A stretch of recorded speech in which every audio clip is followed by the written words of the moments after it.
From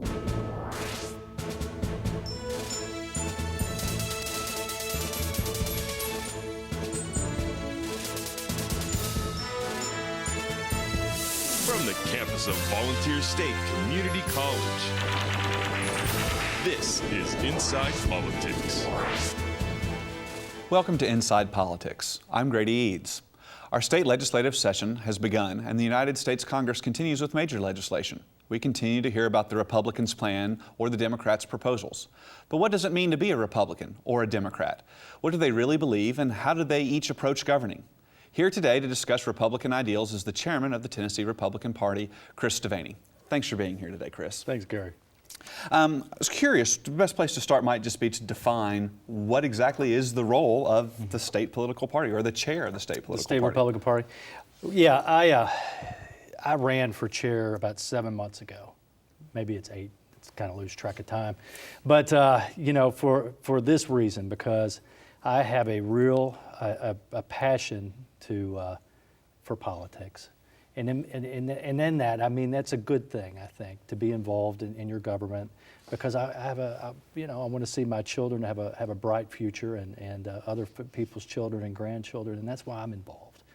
The role of the chairman at our state party, and I believe the Democrats is the same, okay, my basic function is to build county party organizations, to make sure that we have a strong party organization and apparatus in all 95 counties in Tennessee. And within that, to recruit candidates for the state legislature, for Congress, and then to run their campaigns. And basically to run the campaigns of people running in the state legislature, mainly in the state Republican Party challenge races, for example. And then also to be involved in the get out the vote effort during the election season for our governor's candidates, for our congressional races, and for our state legislative races.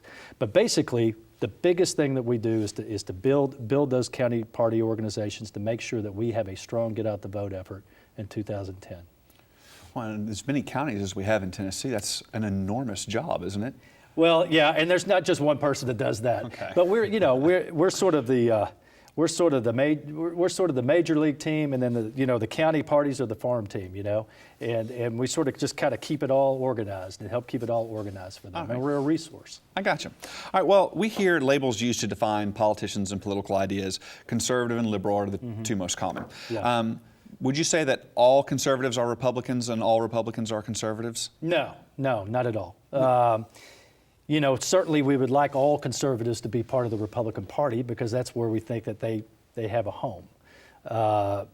But in Tennessee, when you're polling, for example, and this goes back and forth a little bit, but generally it's split a little bit. 30% of the folks will identify themselves as Democrats.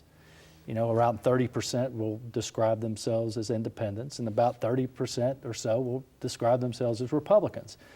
And I would say that in Tennessee, the majority of those independents, and even a lot of the Democrats, are self-described conservatives. And oftentimes those folks will vote with the Republican Party, and that's what we like, is for them to vote with the Republican Party. But that's really where it is. And, in Tennessee, somebody asked me, how do you win elections? And what we do is we look for candidates that stand behind the principles, the founding principles of the Republican Party, which are limited government, individual responsibility, a belief in the free enterprise system, a belief that every person, has an equal chance to rise up and to make themselves better and to make their families better. And that's the kind of person that we look for running for all offices, whether it be county commission, a county mayor, state legislator, congressman. That's what we look for. Well, this serves then as a good segue then if we're talking about the differences between the Republican Party and what conservatives are. Historian Eric Foner defines modern conservatism as a belief in limited government involvement in the economy, coupled with timeless moral values. Would you say that for modern conservatism as a thought, as an ideology, that this would be accurate? And how does that kind of work with modern Republicans? Yeah, I mean, generally, I think he's right about that.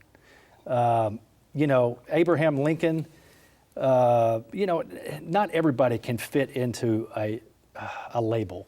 So was Abraham Lincoln a conservative like Ronald Reagan was a conservative? I don't know, but I think they shared the same ideals in terms of the general feeling about individual responsibility, about a limited government, but a government and a way of governing that allowed people to pull from themselves that work ethic and to build up their families and build up themselves on an individual basis. And I think that's, I don't know if that answers your question, but that's kind of what I believe. That I do believe in that in generally that's where the Republican Party is. Okay. Well, part of what I've always found fascinating about this is that there seems to be a conflict here between the idea of limited government involvement in the economy and timeless moral values. You either allow people to follow their unbridled personal interests, or you tell them how to live the good and moral life. How do you reconcile those ideas? Or is that even an accurate assessment? I don't think that's within the Republican Party we have I don't want to call it a big tent, but there's a broad discussion about certain issues, and I don't think that that it's a dictation of moral values. It's a general philosophy about how things should be and how things should be governed. I mean, that's what it is, and and I think that we have a general disagreement with the Democrat Party and their philosophy on that. Okay. Well, let me see if I can clarify this idea then. Yeah. What would you say then would be the difference between a conservative and a Republican? Since some conservatives won't say that they're Republicans, I mean... A Republican's the party. Okay. Okay? I mean, a conservative is a political philosophy. All right. And, even within the conservative movement, there are different branches of conservatives. All right. Same as if you want to classify some, and I don't really like these tags. I really try to stay away from calling people liberals or left-wingers or whatever. Sure. But if you want to classify people as a liberal, for example, I'm sure within their movement they also have different categories, and they have fights within their own group. I mean, you see it right now in the healthcare discussion in Washington. There's people within the Democrat Party and people within the liberal wing of the Democrat Party that want to take that bill different directions. Well, would you say within the Republican Party, then that some of the wings would be, I guess, libertarians would be one wing? Neo-conservatives, okay. A bigger role in world affairs. All right. We have the classic libertarian that doesn't want government involved in any facet of your life, including, these moral issues that you talk about.